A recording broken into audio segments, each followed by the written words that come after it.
Hi guys, আমি মানসি আপনাদের সাথে ফ্রম এক্সেপশনাল গ্রুপ। আর আজকে আমরা লার্ন এইচটিএমএল উইথিন 10 ডেজের থার্ড ডে, অর্থাৎ আজকের দিনে আমরা শিখব যে এইচটিএমএলে কীভাবে একটা প্যারাগ্রাফ লিখতে হয়, কীভাবে একটা হেডিং লিখতে হয়, পাশাপাশি এইচটিএমএলে কীভাবে কমেন্ট লিখতে হয়, কীভাবে কোডে অর্থাৎ আমরা কোনো কোটেশন তৈরি করতে পারি, অর্থাৎ এইচটিএমএলের এই কতগুলো ইম্পর্টেন্ট বিষয় নিয়ে আলোচনা করব। তাহলে চলুন শুরু করা যাক, লেটস স্টার্ট। ওকে, আমরা সরাসরি স্ক্রিনে চলে আসি, আপনারা পিছনে দেখার চেষ্টা করুন। আমি সরাসরি স্ক্রিনে চলে আসি। আমরা এখানে একটা জাস্ট এইচটিএমএল একটা ফর্ম নিছি, অর্থাৎ আমরা একটা সিম্পল একটা এইচটিএমএল পেজের স্ট্রাকচার নেব। দেন এই এইচটিএমএল পেজটাকে আমরা সরাসরি গুগল ক্রোমে ওপেন করব।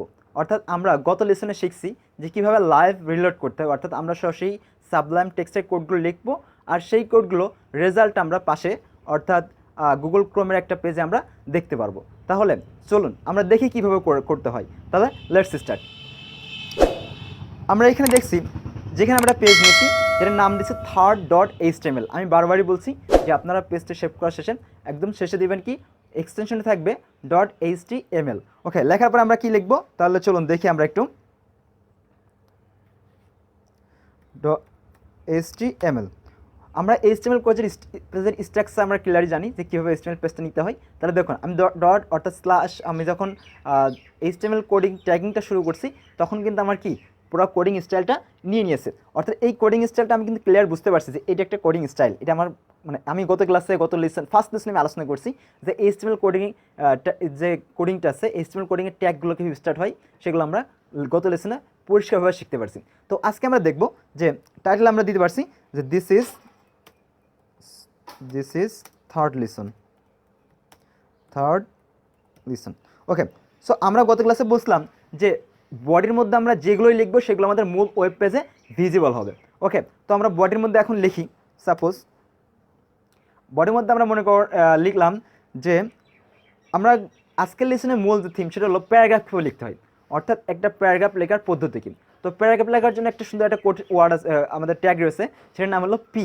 অর্থাৎ পি যখন লিখে আমি জাস্ট ইন্টার প্রেস করলাম, তারপর আমরা দেখতে পাচ্ছি কি প্যারাগ্রাফ লেখার জন্য আমাদের একটা কোডিং চলে আসছে। তাহলে কী লিখবো এখানে, this is for example this is paragraph. এই প্যারাগ্রাফ লেখার পর আমি কী করব, এবার আমি কন্ট্রোল এস প্রেস করছি, কন্ট্রোল এস। ওকে, আমাদের মূল পেজে ভিজিবল হচ্ছে যে this is paragraph. Okay, so আমরা আরেকটা প্যারাগ্রাফ লিখি, this is another paragraph. Okay, so দুইটা লাইন আমরা দুটো প্যারাগ্রাফ আমরা লিখতে পারলাম, যেটা আমাদের মূল পেজে ভিজিবল হচ্ছে। ওকে, এখন আমরা দেখব যে এই প্যারাগ্রাফের মধ্যে আমরা মাঝে একটি স্পেস দিই। ফর এক্সাম্পল আমি জাস্ট মাঝে অ্যানাদারের উপর একটা স্পেস দিলাম অনেক করে। এবার কন্ট্রোল স্পেস করি। ওকে, দেখা যাচ্ছে যে মূল পেজে কোনো স্পেস দেখাচ্ছে না। আমি কোডিংয়ে জাস্ট একটা স্পেস দিয়েছি, কিন্তু মূল ওয়েব পেজে কোনো স্পেস কিন্তু দেখাচ্ছে না। অর্থাৎ এই ক্ষেত্রে আমাদের কী করণীয়, অর্থাৎ আমরা যখন একটা লাইন থেকে আরেকটা লাইন যাবো, সেই স্পেসটাতে মূল পেজ যখন দেখাচ্ছে না, তখন আমরা যদি একটা লাইনকে ব্রেক করতে চাই, অর্থাৎ একটা লাইন থেকে আরেকটা লাইনে আসতে চাই, তাহলে একটা সহজ একটা উপায় আছে, সেটা হলো যে আমরা এখানে একটা BR কোড লিখতে পারি, BR। ওকে, কন্ট্রোল এস। তাহলে দেখছি যে অ্যানাদারের পরে যখন BR লিখছি তখনটা কী হয়েছে, কোডটাকে ব্রেক করছে বা ভেঙে গেছে। BR মানে কি, কোডটাকে লাইনটাকে ব্রেক করা, অর্থাৎ লাইনটা ভেঙে পরের লাইনে চলে আসে। আপনারা বিষয়টা পিছনে আরও ভালো করে বুঝতে পারবেন যে আমি কীভাবে কোডিংগুলো করছি। ওকে, নেক্সট আমাদের আসি যে আমরা অনেক সময় কবিতা লিখি, আমার রাইট, যে সাপোজ যদি পর্যাপ্ত স্পেস নিয়ে বা কবিতা লিখতে হয় তখন কী করণীয়, অর্থাৎ কবিতা লেখার ক্ষেত্রে আমরা কীভাবে কোডিংগুলো করতে পারি। HTML কবিতা লেখার জন্য বা পয়েমের জন্য একটা কোডিং আছে, সেটাকে বলে প্রি। ওকে, আমরা দেখি PRE। ওকে, লিখে আমরা যদি যেভাবে যতগুলো লাইন লিখবো ততগুলো লাইনে কি এক একটা লাইন ফর্মেটে নিবে, পর্যাপ্ত পরিমাণ সেই পরিমাণ মার্জিন প্যাডিং সবগুলো কি নিয়ে নেবে। তাহলে দেখি আমরা লিখি, জাস্ট লিখলাম I am Imran, I am A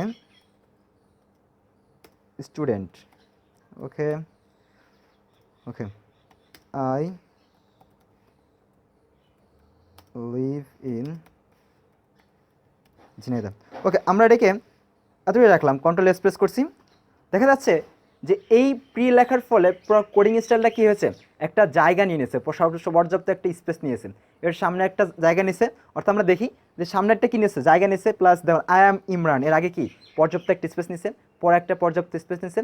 Aristotle বলছে কি man is a political animal. So এই কোটেশনটা কীভাবে লিখবেন, ওকে আমি কীভাবে লিখবো, জাস্ট কিউ দিয়ে আমরা কোটেশনটা স্টার্ট করবো। ফর এক্সাম্পল আমি লিখছি আর কি ম্যান ইজ এ, কে বলছে এটা মূলত যে বলছে থিমটা আমাদের আগে নিয়ে আসতে হবে। আগে কে বলছে অ্যারিস্টটল, সুতরাং অ্যারিস্টটল বলছে কি অ্যারিস্টটল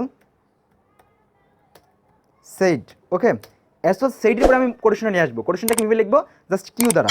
ওকে, কিউ কিউ দ্বারা এই কিউ এর মধ্যে আমি কোটেশনটা রাখবো। কীভাবে কোটেশন রাখবো, যেমন অ্যারিস্টটল কি বলছে, man is a political animal. So আমি এখানে লিখছি man is a political animal.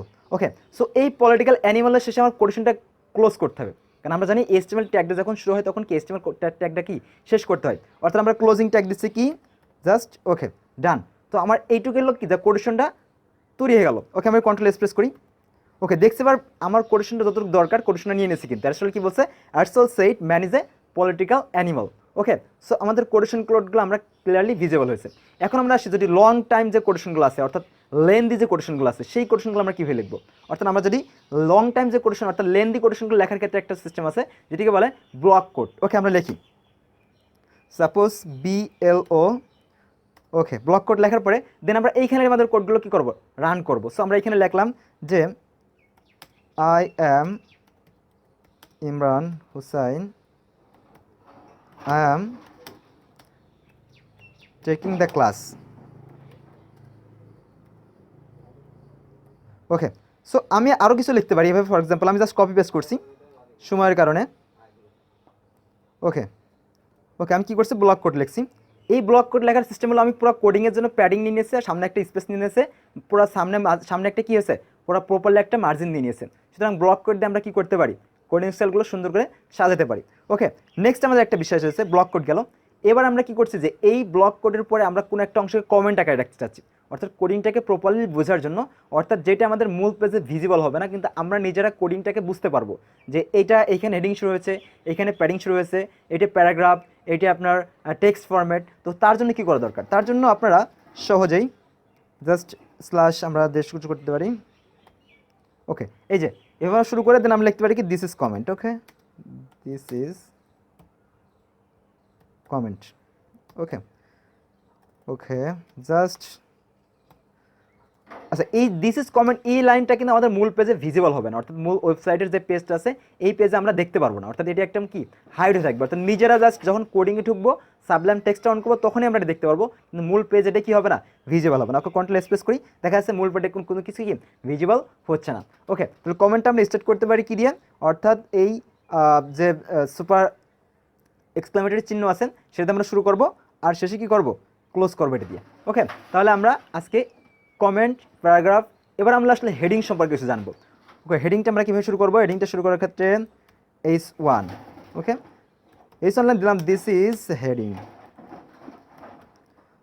Control S। তাহলে দেখা গেলো যে H1 অর্থাৎ হেডিংয়ের 5টা সেকশন আছে, অর্থাৎ H1, H2, H3, 4, 5 এভাবে H থেকে 6 পর্যন্ত আছে।